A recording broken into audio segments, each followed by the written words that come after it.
Okay, here we are again. Welcome back, everybody. This is the We Quit Booze Brothers, which is a podcast where we try to have honest, no fluff conversations about our various experiences of quitting alcohol. And with me, as always, is my brother Matt. Hello, Matt. Hey Mark, how you doing? All good, I hope. Yeah, we are back indeed for another session. We try and squeeze these things in. Mark's about to go away. I literally got back. I thought he was already away, so I got the time wrong. So anyway, here we are. We are back and ready with another topic. It is sort of amazing that we've managed to do even one of these because Sure. honestly, you and I are not known for our organizational skills. So this is a really big lift for us. Like we're just proud that we managed to get one out, let alone I don't know how many, over 100 now. So, that's something. Testimony to quitting alcohol right there. We'll just leave it there. That's the pod. That's it. Thanks everybody. That's Bye bye. it. We're a bunch of idiots, but if we can make this happen, then there's that's all the evidence you need. But anyway, right. So quick one. We're going to try and do a quick one. I know we always say that, but like Matt said, we are sort of up against it with schedules a little bit. So we try and keep this one short. And it was just really we wanted to just talk about a few things that helped us when we quit. There's so many things, and this would sort of just focus on a one aspect, really, I suppose. And when you like we say there are the three stages of quitting. There's the bit where you start thinking about it, the bit where you start thinking, wonder what life would be like if I didn't drink. Have I got a problem? Do I drink too much? You start sort of Googling, I think you said it once, Matt, is drinking a bottle of red wine a night bad for you? How Mm. bad is it? Is it, Yeah. does that make me an alcoholic? You start to sort of lean in a little bit to the sort of the sort of the concept of quitting alcohol. Then there's the sort of transitional period. There's the bit where you do the quitting, where you say, okay, that's it, I'm not going to drink. And then there's the bit after that. There's the sort of living without booze, living a new life and forming new habits, forming new routines, forming new relationships. And we just wanted to touch on something that I know really helped us both, and that is sort of finding your sober community. This podcast can be it. If this podcast does nothing else other than, I'd recommend you listen to these, even if you don't listen to them all. Just if you're at the stage of I've quit and I want to stay off the booze, dialing into these randomly once a week, just reminding yourself that there's a community How of, much better you are than us, like. yeah, well, that obviously, and Yeah, that, exactly. yeah, obviously that. Um, but there's sort of reassurance that you're not alone, that other people have been through it. And I found it really helpful. So I dialed in. There was a guy called Kevin O'Hara. Yeah. Think you can still Google him. Really, really good content for getting sober. There's also a thing called Hello Sunday Morning, which is you can, again, website. You can sign up to their newsletter and it comes out miraculously on a Sunday. Really good stuff. There's normally a sort of story about somebody who's quit and really, really uplifting things like that. And the others, there's an us, obviously, the sort of online content. So, like I said, I'm trying to keep this short, but I think that really helped me. When I quit, when I was, the sort of first few weeks and months of my journey into being, alcohol free, I would love just dialing in to listen to these stories about people who've changed their lives around, turned their lives around. Anybody that's followed this podcast will know that, Matt and I were fat, broke, hopeless. Our world was pretty much just full of chaos and uncertainty, and we now live a life where we are. It's just enriched on every level, and I, just hearing that sometimes is just enough to remind you why it's worth staying sober. Yeah, 100%. I think you need to latch on to something that connects with you, whether it be what we do, whether it be somewhere else. I was the same as you. Kevin O'Hara, I thought was great. Craig Beck. There were some things I didn't like about some of the stuff, but not, most of it was really great and really, really interesting. And then I started latching onto celebrities. Like, no, delusions of being a celebrity. That's not what it was. But I kind of found it intriguing. I kind of looked at people like, Brad Pitt, Anthony Hopkins, Robert Downey Jr.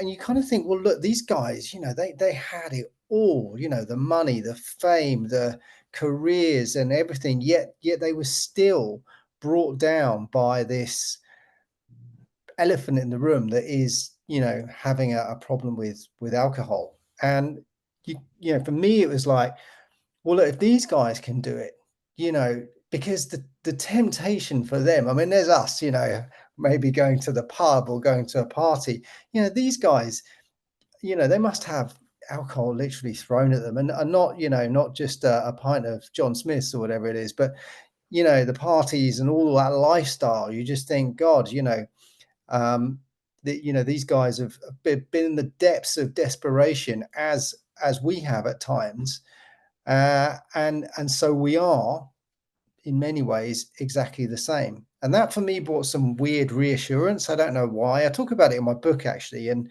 I mention a list of people. And I think if you look into it as well, if you really dig in, I advise you to look up Jamie Lee Curtis and see, just what getting sober meant to her. It's really profound. It really is. It's her legacy. And you think, what an actress, what a life. She was born into fame and all that. So that was, I'm harping on a bit now, but that was something that really, really helped me. Yeah, I think part of it is it makes you realise that this can hit anybody. That getting stuck and struggling with or experiencing problems with alcohol, having a problematic relationship with alcohol, it's kind of reassuring to know that it gets into every corner of society. And yeah, perhaps somewhat naively, there is uh, the sort of tendency to observe celebrity and assume that everything in their garden is incredibly rosy. I don't happen to think that, actually. I think Yeah. it's probably one of the worst burdens. And if you want quite a dark insight into what it can really do, there's a great new documentary about Charlie Sheen on Netflix called Mm. AKA Charlie Sheen. Fucking hell, that is a yeah, if there's ever an advert to not start drinking and taking drugs, that's a good documentary. So yeah, I get it too. It's I think I did the same. There's a comedian who I love called Nate Bargatze. He's brilliant. He's an American Mm. guy. Doesn't he never swears, but he's so funny. Such a lovely type of comedy. And I found out the other day that he also got sober and doesn't drink, and it's improved his life. So yeah, I get it. Yeah, absolutely. And I think, for you kind of think, oh God, it must be boring, it must be dull. It must, that to me, I'll say it and I'll say it again a million times. It's the biggest barrier, in my opinion, for people stopping drinking or stopping any form of addiction is, what will I do if I'm not doing this, And for me, it's like you look at these guys, you look at some of them who don't drink. I think never drunk. I think I think Lewis Hamilton is teetotal, and you just think he's achieved so much, but he gets his thrills, his kicks from what he's doing, and that you quickly see. I think when you do stop, you you do realize that actually the best form of kind of pleasure is achievement. And I don't mean achievement like I I built a Mm, car or yeah, something. It could be no, anything. It can be today I had a really nice day with my brother, or it can be I organized something today that I'm really, really proud. I spent time doing it. I put some effort in. I lent into it. It can be those sorts of achievements as well. And I think that's what life becomes, really, is around you working towards totally different levels of achievement. And I want to mention this quickly because I may mention it again, but we talk about connecting with other people, and it is around that as well. I think when you lead a sober life, you do you become intrigued in other people who don't drink. It's always, I've met colleagues who through one way or another the conversations come up. I don't drink, and it's interesting to sort of understand why and what they do in their lives. And I was contacted this week by a chap who will remain anonymous via my Instagram account. I don't use it that much. I should use it more. Sorry, it's Man Gets Sober.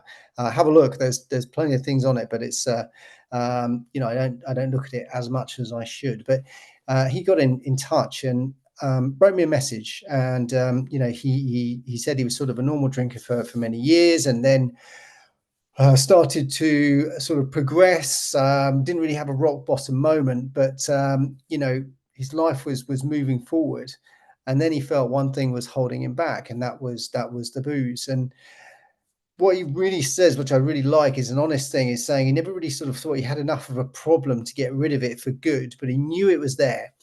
And then he went to the doctors and sort of wasn't feeling quite right, and I think he had a problem with his foot, in fact, and they couldn't work out what it was, and so ultrasounds took place, etc. And turned out that he had a fatty liver, and I think that was without doubt his sort of moment. And so he got in touch, and he listens to the podcast, and thank you so much for doing that. And it does mean the world to us that people do listen and we help.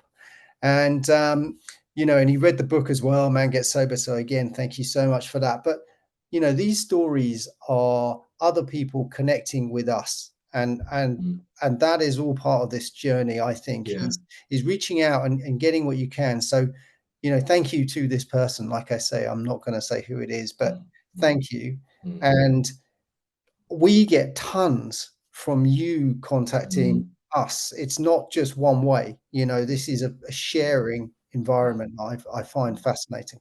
Yeah, I mean, the title of this pod will probably be something like, finding your sober tribe, or something like that. But I think actually when you get sober, your sober tribe finds you to some extent. It does. You'll be very surprised how quickly you'll come across and attract and find and discover this new world of people who don't drink, who are living really interesting, fulfilled, progressive lives.